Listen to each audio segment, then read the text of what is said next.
नमस्कार, नवतेज डिजिटल में स्वागत है। खबर पंजाब के खन्ना से है। अगर आप अमृतसर, जालंधर और लुधियाना साइड से अंबाला और दिल्ली की ओर आ रहे हैं तो आपको खन्ना में ट्रैफिक जाम से गुजरना होगा।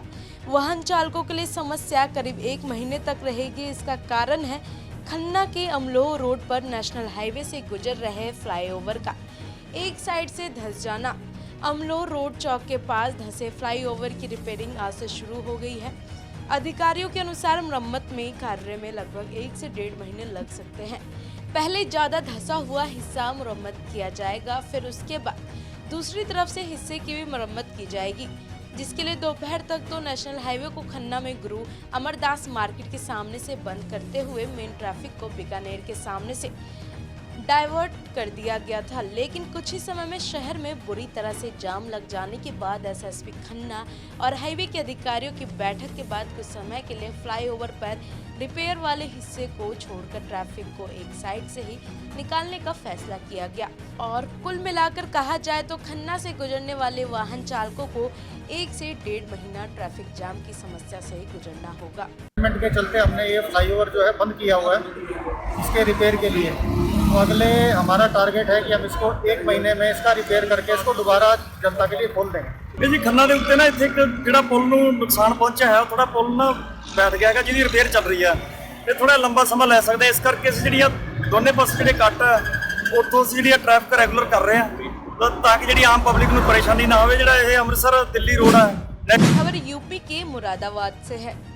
उत्तर प्रदेश के मुरादाबाद में अंतर्राष्ट्रीय बाल दिवस पर मुरादाबाद पुलिस के अधिकारियों ने एक निजी स्कूल के छात्र को मुरादाबाद का शहर कोतवाल बनाकर बच्चों को हौसला बढ़ाकर उन्हें ये दिखाया व समझाया कि कैसे पुलिसकर्मी अपनी ड्यूटी को अंजाम देते हैं। एक दिन की कोतवाल बनी छात्र लावण्या ने अपने अन्य सहपाठी छात्र छात्राओं के साथ पुलिस अधीक्षक नगर अमित आनंद के साथ कोतवाली में काफी समय गुजारा और छात्र छात्राओं ने आधे दिन से ज्यादा का समय शहर कोतवाली सदर में गुजार कर पुलिस की कार्य प्रणाली को समझा। पुलिस का मकसद है कि छात्र छात्राओं को ये बताएं कि पुलिस कैसे काम करती है और पुलिस की जो एक नेगेटिव छवि आम लोगों के बीच बनी हुई है उसको कैसे सुधारा जाए। मेरा अकेडमी स्कूल से हूँ, काशीराम नगर से। सर, आज इंटरनेशनल चिल्ड्रंस डे है, उसके बारे में हमें बहुत अवेयर किया गया। यहाँ पुलिस स्टेशन के बारे में बहुत बताया गया, हेल्पलाइन नंबर बताई हमें बहुत। कहीं भी प्रॉब्लम है सबसे पहले हमें हेल्पलाइन नंबर पर कॉल करना चाहिए और हम पुलिस स्टेशन जा सकते हैं, एकदम 112 पर हम कॉल कर सकते हैं चिल्ड्रंस के लिए, और वुमेन के लिए हम 1090 पर कॉल करके एकदम अवेयर हो सकते हैं। आज 20 नवंबर है, आज इंटरनेशनल चिल्ड्रंस डे है। तो यूनिसेफ ने ये कहा है कि बच्चों को हम पुलिस इंस्टीट्यूशंस दिखाने हैं। तो हमने यहाँ पर इंस्टीट्यूशन देखे हैं और मैं यहाँ पर SHO बनी हूँ। एज अ इंडिकेट किया गया है मुझे, तो मैंने SHO सर से बहुत सारा काम सीखा है, जैसे कि किस तरीके से सेट पर हम और सारे एरिया से कंट्रोल कर सकते हैं। खबर यूपी के अयोध्या से है। अंतर्राष्ट्रीय बाल दिवस पर अयोध्या जनपद में बालिकाओं ने जनपद के थानों पर एक दिन का कार्यभार संभाला। इस दौरान किशोरी प्रभारी थाना अध्यक्ष ने आए हुए फरियादियों की फरियाद सुनी और उसका निस्तारण भी किया और प्रदेश सरकार द्वारा चलाए जा रहे मिशन शक्ति के तहत जनपद में अभियान चलाया जा रहा है, जिसको लेकर स्कूलों में पढ़ रही बालिकाओं को एक दिन के लिए थाना अध्यक्ष बनाकर उन्हें अपनी प्रतिभा निखारने का मौका भी दिया गया। JDJB इंटर कॉलेज माया बाजार की छात्रा पीड़िता सिंह को थाना महाराजगंज भारतीय इंटर कॉलेज की छात्रा मंजू शर्मा को कोतवाली विकापुर के थाना अध्यक्ष बनाया गया। उत्तर प्रदेश सरकार द्वारा चलाए जा रहे मिशन शक्ति अभियान के तहत आज अंतर्राष्ट्रीय बाल दिवस के अवसर पर अयोध्या पुलिस ने एक दिन थानेदार कार्यक्रम का आयोजन किया। इस कार्यक्रम में सभी थानों पर किशोरी बालिकाओं को कुछ घंटों के लिए SHO बनाया गया। उन्होंने थाना प्रभारी के कार्य सीखे, यह देखा कि थाने पर किस तरह की शिकायतें आती हैं, उनका निस्तारण कैसे किया जाता है तथा कैसे रजिस्टर मेंटेन किए जाते हैं। इस कार्यक्रम के तहत उन्होंने CCTLS की फंक्शनिंग भी देखी। खबर यूपी के हाथरस से है। मामला हाथरस जंक्शन कोतवाली क्षेत्र के एक गांव का है, जहां खेतों में जा रही 2 नाबालिग दलित किशोरियों के साथ गांव के ही 2 युवकों ने दुष्कर्म का घटना को अंजाम दे डाला। किशोरियों ने घर आकर परिजनों को ये बात बताई तो परिजनों के पैरों तले जमीन खिसक गए और दोनों युवकों के खिलाफ हाथरस जंक्शन थाने में रिपोर्ट दर्ज करा दी है। थाना हाथरस जंक्शन पुलिस द्वारा रेप के 2 आरोपियों को गिरफ्तार किया गया है। इस संबंध में अवगत करा दें कि कल देर रात करीब 12:30 बजे थाना हाथरस जंक्शन क्षेत्र के निवासी एक व्यक्ति द्वारा पुलिस को सूचना दी गई थी कि उसकी एक नाबालिग बेटी तथा उसी गांव में रहने वाली उसकी नाबालिग सहेली बिना बताए घर से कहीं चले गए हैं और वापस लौट के नहीं आए हैं। इस सूचना पर तत्काल पुलिस द्वारा टीमों का गठन करके गांव वालों की मदद से उनकी तलाश की गई।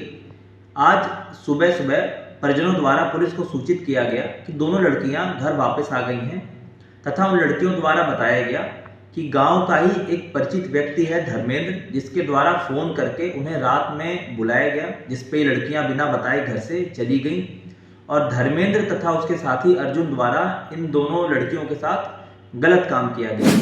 खबर एमपी के शिवपुरी से है। जानकारी के अनुसार देहात थाने के पीछे बड़े लोहारपुर में रहने वाले काशीराम ओझा विद्युत मंडल से रिटायर कर्मचारी है। उनके घर के अंदर उनकी पत्नी, उनकी बेटी और दामाद तीनों सो रहे हैं। तभी कोई स्विच निकालने को लेकर संभवतः करंट लगा, जिसमें से 3 की मौके पर ही मौत हो गई। ये बड़े लोहारपुरा में एक घटनाक्रम हुआ है, क्या पूरा घटनाक्रम है ये घटनाक्रम ऐसा बताया जा रहा है कि काशीराम ओझा है, एमटीवी से रिटायर्ड है, इनका घर है। तो इनकी पत्नी कमला ओझा जो करीब 57 साल की है, इनकी बेटी नीतू ओझा जो 33 साल की है, इनका दामाद मनोज ओझा जो नरसिंहगढ़ रहता था वो भी यहाँ आया हुआ था।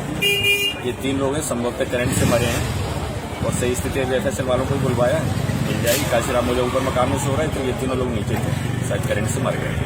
अच्छा, घर में केवल 4 ही लोग थे? घर में 4 ही लोग, तो 3 की डेथ हो चुकी है। और तो करंट किस तरह से लग सकता है, कि कोई शॉर्ट सर्किट है या कोई वायर वगैरह? अभी देख के क्लियर होगा सही स्थिति, और देख रहे हैं, स्पॉट देख रहे हैं। प्रथम दृष्टया क्या लग रहा है? प्रथम दृष्टया करंट लगने से ही लग रहा है। खबर यूपी के मुरादाबाद से है। आपको बता दें कि साइबर क्राइम थाना पुलिस ने एक ऐसे शातिर साइबर ठग को गिरफ्तार किया है जिसने डिलीवरी बॉय बनकर अमेजन कंपनी को लाखों रुपए का चूना लगाया है।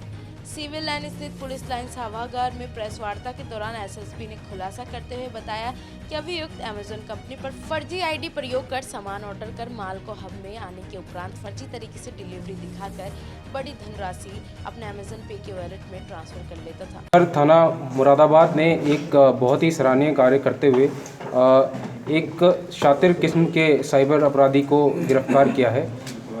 इस व्यक्ति का नाम है विशाल चौधरी और ये पूर्व में MM लॉजिस्टिक कंपनी जो कि यहाँ पर अमेज़न का वेयर हाउसिंग चलाती थी, वहाँ पे काम करता था। और इस संबंध में वहाँ के जो मैनेजर हैं उन्होंने एक हीरेंद्र पुंडीर उन्होंने एक तहरीर दी थी जिसमें उन्होंने बताया कि यह जो व्यक्ति है ये अमेज़न पे के ऐप का इस्तेमाल करते हुए लगभग कंपनी के 8.5 लाख रुपए का इसने फर्जीवाड़ा करते हुए पैसों का गबन किया।